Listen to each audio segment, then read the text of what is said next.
안녕하십니까. 제5의 물결 영성의 시대가 오고 있습니다. 자, 이 영성의 시대에는 영적 깨달음을 깨달은 영적인 깨달음에 가 있는 그런 분들이 참 많이 나타나는데, 특히나 지금 제5의 물결 영성의 시대에는 근원의 존재를 깨달은 사람들, 그들을 영적 신인류라고 합니다. 그래서 그들이 이제 많이 나타날 것이라고 예측을 하고, 또 이런 영적인 사람들이 어떤 특징을 가지고 있을까? 그 중에 지난주에도 한번 말씀드렸습니다만, 영적인 사람들은 진리 앞에서는 목숨을 두려워하지 않는다. 이런 특징을 보입니다. 인간에게 사실 죽음이란 삶의 마감이자 정지입니다. 상당수 이 종교에서는 죽은 후에도 살아있을 때의 유사한 세상으로 보내진다고 이렇게 믿고 있죠. 그래서 고대 이집트 같은 데서는 왜 파라오가 죽으면 매우 거대한 무덤을 만들어 놓고 그 파라오가 죽은 후에 살아갈 그 거주 공간을 만들어 주는데, 이것을 우리가 피라미드라고 하죠. 그게 죽은 후에도 거기서 산다. 그 불교나 기독교를 보면은 각각 이 세상에서 어떻게 살았느냐에 따라서 죽은 후에 가는 곳이 달라지며, 신앙심이 깊고 선량하게 살아서면 천국, 또는 악하게 살면 지옥으로 간다. 이렇게 믿고 있죠. 자, 영적인 시대가 온다는 것은 신의 성품에 가까운 사람들이 많이 나타난다는 이야기입니다. 신의 성품에 가까운 사람들은 진리에 가까이 간 사람들이라고 할 수 있죠. 그들은 진리를 위해서는 죽음을 두려워하지 않는다는 것은 그런 것에 보여요. 오늘은 3대 성인인 소크라테스를 통해서 영적인 사람들의 특징을 좀 알아보고자 합니다. 소크라테스는 국가의 종교를 부정하여 청년들의 영혼을 타락시키고 젊은이들에게 그릇된 사상을 공유했다는 제명으로 이른 나이에 사형을 당했습니다. 하지만 이것은 당시의 권력자와 지식인들로부터 중상모략을 당한 것이다 라고 얘기를 하네요. 그들의 눈에는 소크라테스가 눈의 가시처럼 여겨졌다는 것이죠. 너무나 좀 위대했기 때문에 이 시기 질투를 했던 이들이 담합을 해가지고 그런 모함을 한다는 것이죠. 실제로 그 당시에도 작은 키와 벗겨진 머리 이런 외모에 대해서 굉장히 인신공격을 서슴지 않고 했다는 것이죠. 인간의 어떻게 보면 자아가 가진 인간의 아주 사악한 마음들이죠. 그러면서 이제 소크라테스가 철학을 그만두겠다고 말한다면 사형만은 면해주겠다 이렇게 얘기를 했어요. 하지만 소크라테스는 그들에게 굴복하지 않고 권력의 희생양이 되는 쪽을 이렇게 선택을 하게 됩니다. 그가 목숨을 구걸하지 않았던 것은 소크라테스를 죽음으로 내몰았던 그들에게 더욱더 그들에게 좀 초라하게 만들어버리죠. 왜냐하면 철학이라는 것을 하지 말라고 하면 살려주겠다는데 나는 하겠다라고 했으니 올바르다라고 생각하기 때문에. 소크라테스를 사형으로 몰아넣은 이들 중에 한 명인 아리토스는 이렇게 말을 합니다.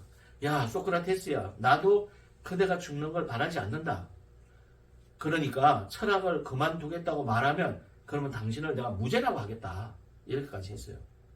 그래서 소크라테스는 법정에 서 있는 자신을 바라보는 수많은 아테네인들에게 이렇게 말을 합니다. 아테네인들이여, 나는 그대들을 사랑합니다. 그러나 나는 그대들에게 복종하지 않습니다. 나는 오직 신에게 복종합니다. 나는 오직 신에게 복종합니다. 나는 내 목숨이 붙어있는 한 진리를 사랑할 것이며 여러분에게 충원하는 일을 그만두지 않을 것입니다.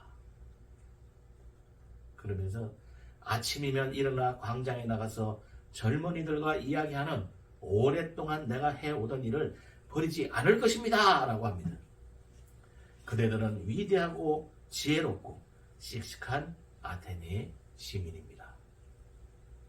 우리의 선조들은 그렇게 나라를 세웠고 일궜으며 그런 자랑스러운 나라를 우리에게 물려주었습니다. 그런데 지금 여러분의 정신 상태는 어떻습니까?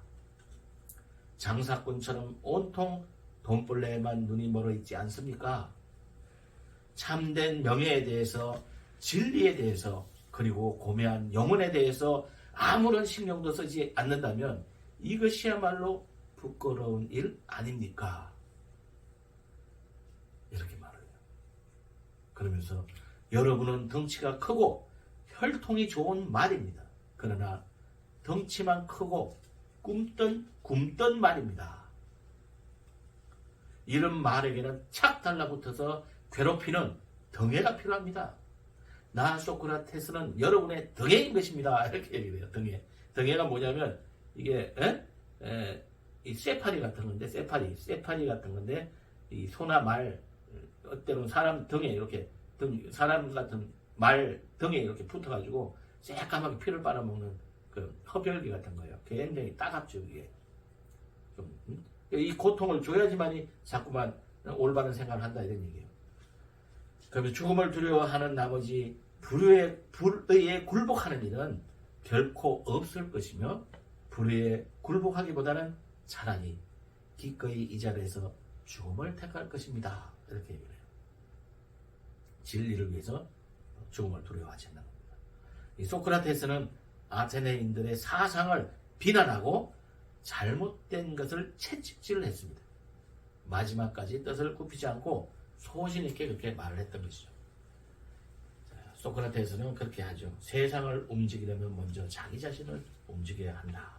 그러면서 돼지가 되어 절고하기보다는 사람이 되어 슬퍼하리라.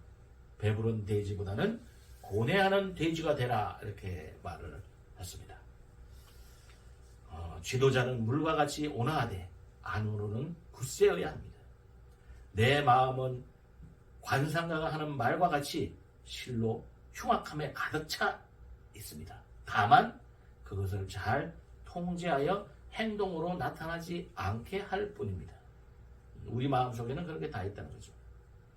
내가 진정 보이고 싶은 대로 행동하라. 명예롭게 살 수 있는 가장 확실한 방법은 남들에게 보이고 싶은 자신의 그 모습대로 실제로 행동하며 사는 것이다. 이렇게 이 소크라테스의 말입니다. 죽음 앞에서 그렇게 의연할 수 있는 것은 소크라테스가 가졌던 철학의 힘이 아닐까 생각을 합니다. 그가 가졌던 진리와 신념이 목숨보다 중요했다는 사실을 소크라테스는 죽음으로 증명을 했습니다. 자, 우리가 영적으로 간다는 것은 진리에 가까이 간다는 얘기입니다. 그리고 그 진리는 목숨보다 더 중요하다는 것입니다. 도대체 목숨보다 더 중요한 게 무엇이 있길래 이런 성인들은 그 진리를 지키려고 했을까요? 그 진리는 무엇일까요? 여러분들은 모두가 그 진리를 찾아서 가장 귀한 그런 세상을 사시길 축원드립니다. 감사합니다.